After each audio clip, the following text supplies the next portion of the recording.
A young woman, Amara, types furiously on a sleek laptop. Google Docs, 10 tabs open, notifications popping. She's writing a blog post. Old man's hand enters frame. He places a rusty key on her table. She looks up. An old man nods to it. For the noise. He walks away. Amara frowns, picks up the key. Engraved, Room 17. Amara finds Room 17, a dusty closet. Inside, one ancient typewriter. She inserts the key. A single, folded paper is in the roller. She types her blog title, 10 Ways to be Productive. The typewriter CLCKS loudly, but the words that appear on the new paper are different. Day 1. They took father today. I must be silent. Amara stares. Types again. Step 1.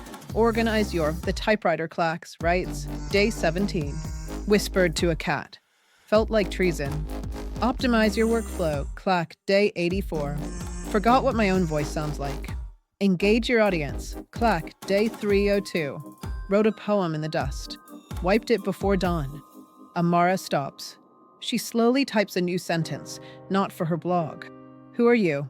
The typewriter clacks for a long time. Prints one final line. A writer. In a time when words were dangerous. Remember us. The typewriter falls silent.